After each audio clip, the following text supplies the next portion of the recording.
আসসালামু আলাইকুম। টেক উইন্ডোর পক্ষ থেকে আপনাদেরকে আবারও স্বাগতম। আজকে আমরা শিখব কিভাবে একটি ক্যালেন্ডার তৈরি করা যায়।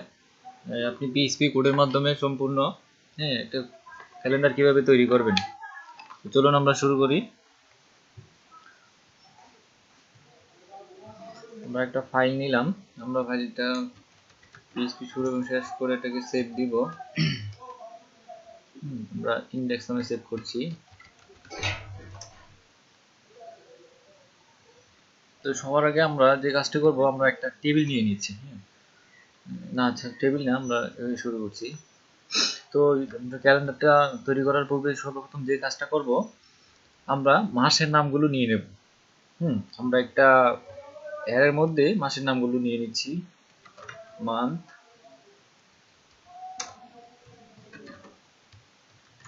অ্যারে, এর মধ্যে আমরা মাসের নাম, আচ্ছা আমি মান্থের সাথে মান্থ নেমস এভাবে নিচ্ছি। আর এখানে আমার অ্যারে আকারে মাসের নামগুলো নিয়ে নিব।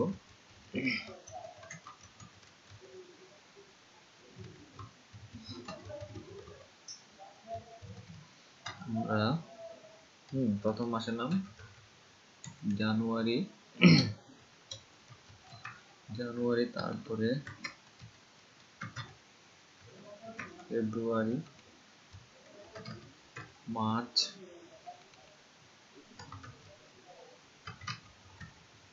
এপ্রিল। আচ্ছা, আমি একটু দ্রুত লিখে নিচ্ছি, আপনারা লিখে নেবেন। মাসের নামগুলো আমরা লিখে দিয়েছি। এবার আমরা কি করব, বর্তমান মাস এবং বর্তমান বছরটাকে ধরার জন্য আমরা একটা ইনভারমেন্ট ভেরিয়েবল বা সার্ভার ভেরিয়েবল নিব। এর জন্য আমরা একটা কন্ডিশন চালাবো, ইফ কন্ডিশন নিব।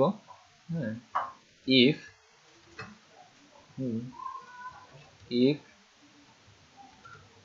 রিকোয়েস্ট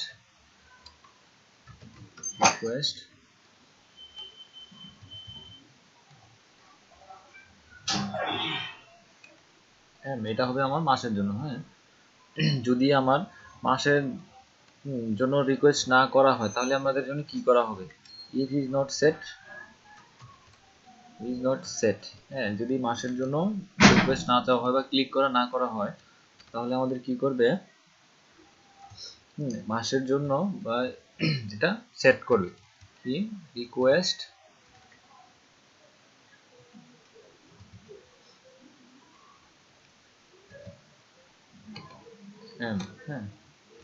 আমরা ইকুয়াল দিয়ে দিব ডেট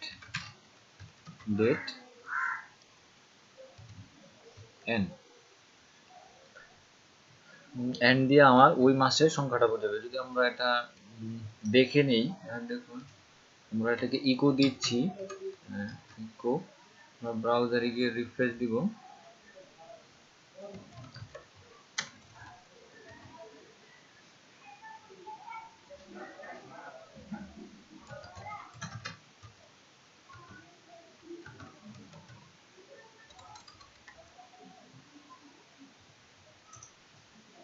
যে দেখুন আমার 3 দেখাচ্ছে, তার মানে আমার 2017 সালের এখন 3 নম্বর মাস চলতেছে।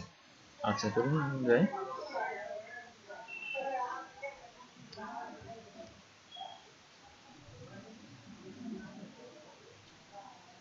এবার আমরা নিব বছরের জন্য।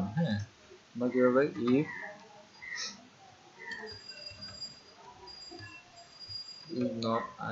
ইজ নট সেট, ঠিক ওটার মতো নিব ডলার রিকোয়েস্ট, আমরা এখানে দিব ওয়াই দিয়ে ডলার রিকোয়েস্ট ডেট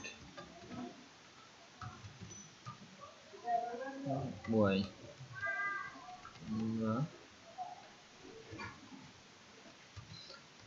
আমরা সেই ওটার মতো যদি দেখতে চাই যে এটা আমাদের কি বছরটা দেখাচ্ছে কিনা, আমরা এটার সামনে ইকো দিব। তারপরে যদি আমরা ব্রাউজারে গিয়ে রিফ্রেশ করি, দেখুন আমার চলতি বছরটা দেখাচ্ছে 2017।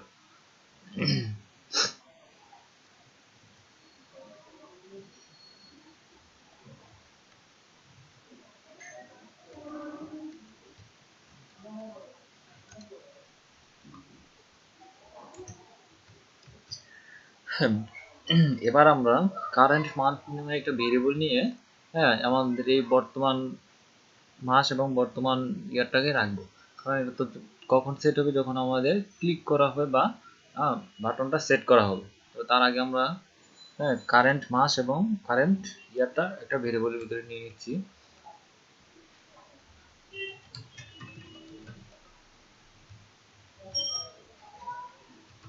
কারেন্ট মান্থ সমান কি হবে,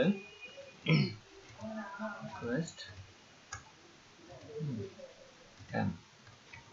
সেম ভাবে আমরা কারেন্ট ইয়ারের জন্য একটা নিব, ইয়ার রিকোয়েস্ট এখানে হবে ইয়ার।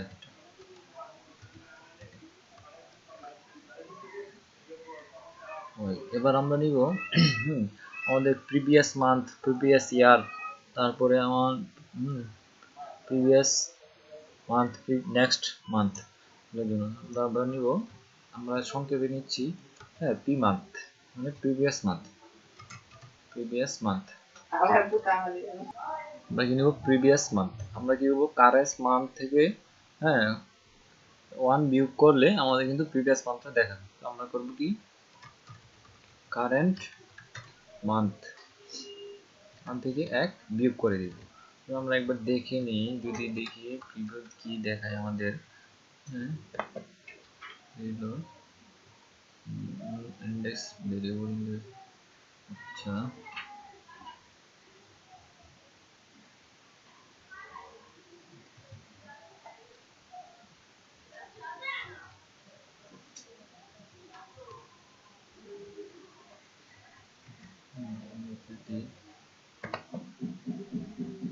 যে দেখুন আমার এখন 2017 সালের 3 নম্বর মাস চলতেছে, তার প্রিভিয়াস মান্থ কি 2, তার মানে ফেব্রুয়ারি মাস। আচ্ছা এবার সেম অনুরূপভাবে নেক্সট মান্থের জন্য একটা নিব, নেক্সট মান্থ তো কি হবে, 1 বাড়বে, তাহলে +1। আচ্ছা তারপরে আমরা আবার কি করব,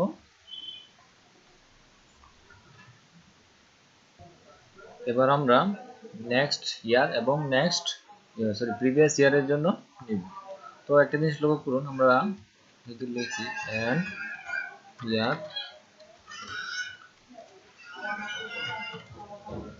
কারেন্ট ইয়ার,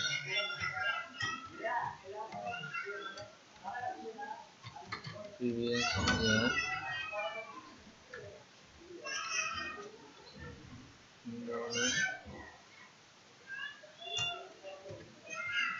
আমরা কিন্তু বছর বিয়োগ করিনি বা বাড়ানো কমানো হয়নি, কারণ দেখা গেছে আমাদের মাস যতক্ষণ পর্যন্ত না 12 অতিক্রম হবে বা 0-তে আসবে ততক্ষণ পর্যন্ত আমাদের বছর চেঞ্জ হবে না। এই জন্য আমরা এখানে এটা চেঞ্জ করিনি। এবার আমরা যখন মাস কমতে কমতে 12-তে চলে আসবে বা 13 অতিক্রম করতে চাইবে বা 0-তে চলে আসবে, তখন কি করবে,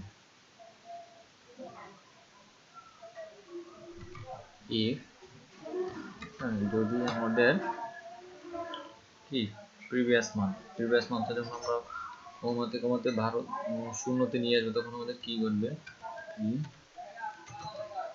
প্রিভিয়াস মান্থ যখন আমরা 0-তে নিয়ে আসবো, তখন আমাদের কি হবে, আমাদের বছর 1 কমে যাবে আর মাত্রা 12 থেকে শুরু হয়ে যাবে। তাহলে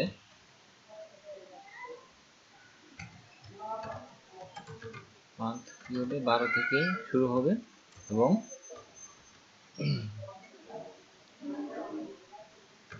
প্রিভিয়াস ইয়ারটা 1 কমে গিয়ে সেট হবে। ইয়ার কত হবে, কারেন্ট ইয়ার থেকে 1 কমে যাবে,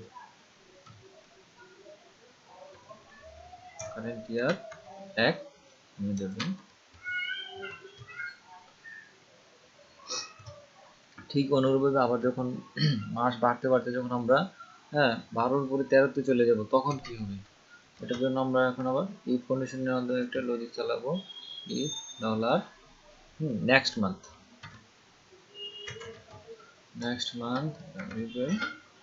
13তে চলে যাবে, তখন আমাদের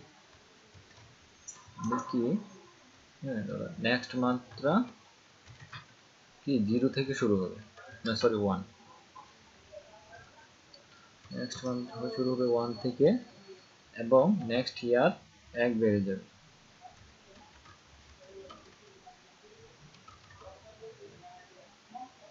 কারেন্ট মান্থের সাথে 1 বেড়ে যাবে।